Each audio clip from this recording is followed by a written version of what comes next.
Hello everyone, welcome back to my channel. कैसे हो आप सब? आई होप आप सब बहुत अच्छे होंगे। फ्रेंड्स, जब भी आप प्रेगनेंसी प्लान कर रहे होते हैं तो हमेशा एक चीज़ माइंड में कैलकुलेट करते हो, वो है आपका ओव्यूलेशन पीरियड। आप हमेशा ओव्यूलेशन को ट्रैक करते हो कि आपका ओव्यूलेशन हुआ है या नहीं हुआ है। बहुत बार फॉलिकल मॉनिटरिंग के थ्रू भी होता है या फिर आप किट के थ्रू भी ये पता कर लेते हो कि आपका ओव्यूलेशन हुआ है। बट इतना कुछ करने के बाद भी जब प्रेगनेंसी कंसीव नहीं होती है तब हमें ये समझ नहीं आता कि आखिर सब कुछ ठीक था, आपके रिपोर्ट्स नॉर्मल, आपके हस्बैंड के रिपोर्ट्स नॉर्मल, आपका ओव्यूलेशन भी सही से हुआ है, एग की क्वालिटी भी सही थी, उसके बाद भी क्यों आपको कंसीव नहीं हो रहा है।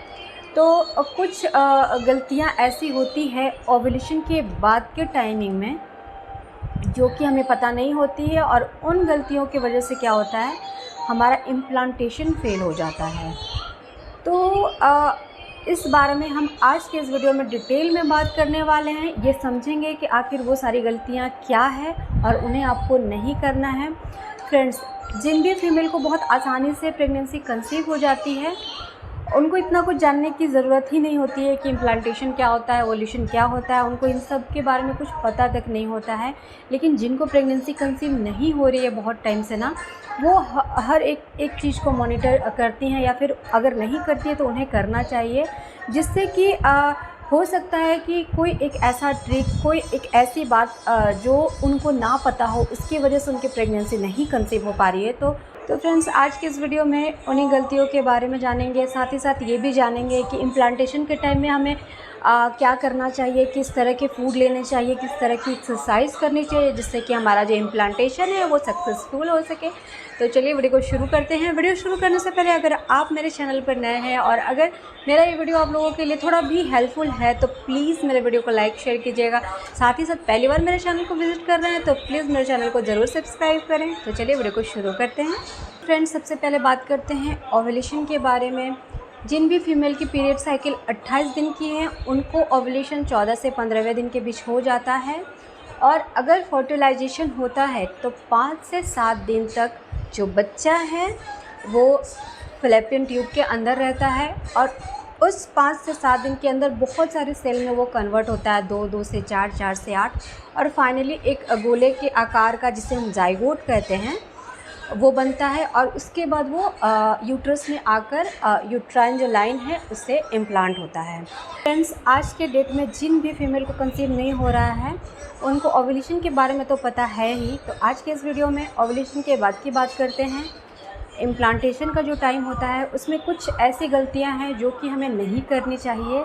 जैसे कि नंबर 1, ओव्यूलेशन के टाइम के बाद, यानी कि ओव्यूलेशन जब होता है उसके 5 से 7 दिन बाद, या फिर आप ये कह सकते हैं कि पीरियड के 5 दिन के पहले वाला जो दिन होता है, आपकी पीरियड डेट जो भी है, आपकी साइकिल जो भी है, उस डेट के 5 दिन पहले वाला जो टाइम होता है उस समय क्या करें, रिलेशन ना रखें, पहली बात। दूसरी बात ये है, हेयर वॉश ना करें। आपको ओव्यूलेशन के टाइम से ही बंद नहीं करना है, बट ओव्यूलेशन के बाद जो इम्प्लांटेशन वाला टाइम होता है ना, यानी कि ओव्यूलेशन के 7 दिन बाद आप हेयर वॉश ना करें। इसके बहुत सारे कारण हैं।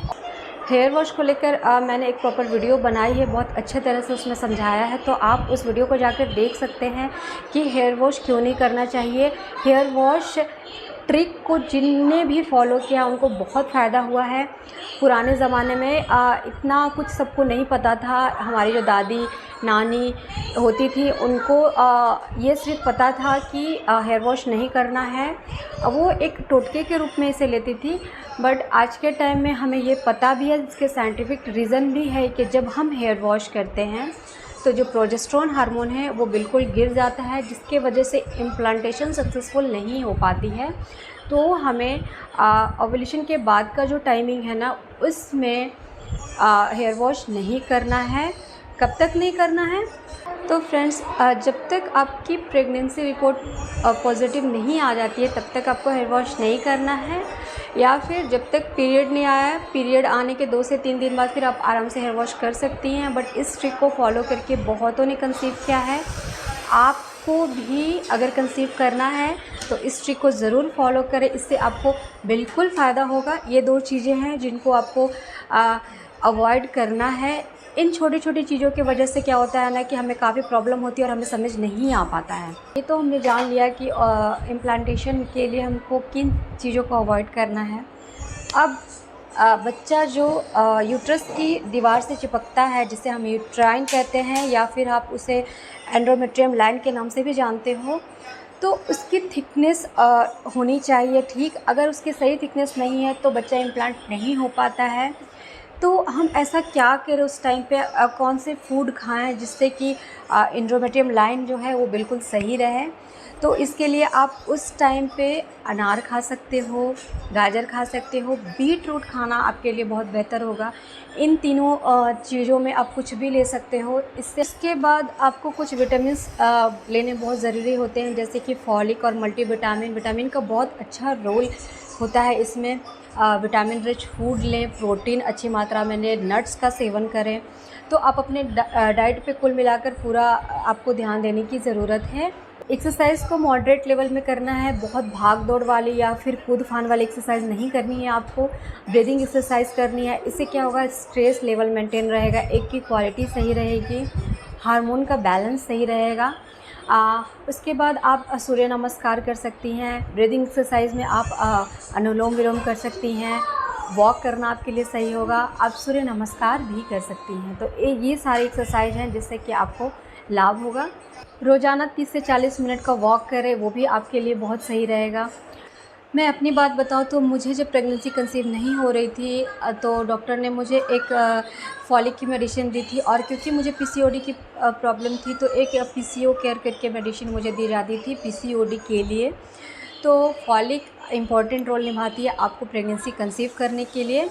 इसके बाद जिनको भी पीसीओडी की प्रॉब्लम है, जो अपने डाइट में सिनेमन को फॉलो कर रहे हो, वो थोड़ी गर्म होती है, और अगर आपकी तासीर गर्म है तो फिर ओव्यूलेशन के बाद वाला जो टाइम है इम्प्लांटेशन का ना, उस समय आप कुछ दिनों के लिए सिनेमन को अवॉइड करें, क्योंकि वो काफ़ी गर्म होता है और उस वक्त शायद सही नहीं होगा इसको लेना। तो 10 दिन के लिए आप इसे छोड़ दें, उसके बाद आप कंटिन्यू कर सकती हैं।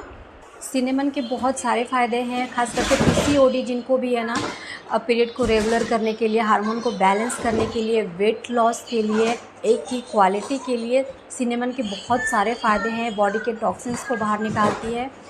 तो पीसीओडी के लिए सिनेमन रामबाण है। कभी कभार तो क्या होता है ना कि आपका सक्सेसफुल इम्प्लांटेशन भी हो जाता है, आपको इम्प्लांटेशन के सारे सिम्टम्स आ रहे होते हैं, पेन के साथ साथ आपको वो स्पॉटिंग वगैरह भी होती है, क्योंकि बच्चा जब चिपकता है तो वहाँ पे हल्की सी स्पॉटिंग होती है। वहाँ की जो दीवार है उसमें थोड़ा सा आरोपण होता है, उसकी नस थोड़ी सी क्रैक होती है, इसकी वजह से हमें हल्का फुल्का स्पॉटिंग होता है।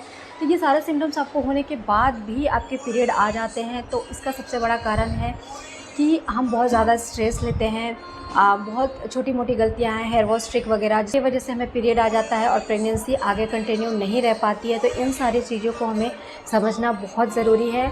स्ट्रेस को थोड़ा दूर रखें, स्ट्रेस बहुत हानिकारक है प्रेगनेंसी के लिए। फ्रेंड्स, अपने आप को मोटिवेटेड रखना है, क्योंकि हमारा काम है कर्म करना, सब कुछ हमारे हाथ में नहीं होता है। हम बस अपना 100% दे सकते हैं। हम उन सिर्फ सारी चीज़ों को फॉलो करेंगे जो हमें करने चाहिए, वो सारे काम करेंगे जो हमें करने चाहिए, लेकिन सब कुछ हमारे हाथ में नहीं होता है। बहुत कुछ, सब कुछ उनके हाथ में है। तो हमें हमारा कर्म करना है। हमेशा मोटिवेटेड रहें, स्ट्रेस को दूर रखें। अगर आप स्ट्रेस लोगे तो फिर बहुत कुछ गड़बड़ हो जाने वाला है।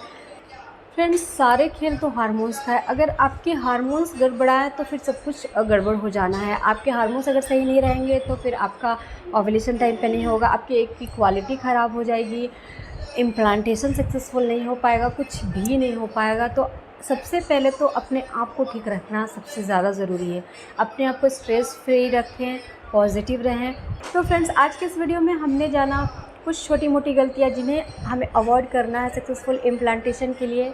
साथ ही साथ हमने ये भी जाना कि यूट्राइन लाइन को सही करने के लिए कौन से फूड ज़्यादा सही है हमारे लिए। विटामिन्स के बारे में भी हमने जाना। उसके बाद एक्सरसाइज कौन कौन सी हमें करनी है, किस तरह के डाइट फॉलो करना है, ये सारा कुछ आज के इस वीडियो में जाना है, हेयर वॉश ट्रिक के बारे में जाना है।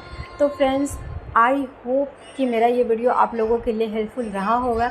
अगर ये मेरा वीडियो आपको पसंद आया तो प्लीज़ मेरे वीडियो को लाइक शेयर कीजिएगा। साथ ही साथ अगर अभी तक मेरे चैनल को सब्सक्राइब नहीं किया तो प्लीज़ मेरे चैनल को ज़रूर सब्सक्राइब कीजिए। Thank you.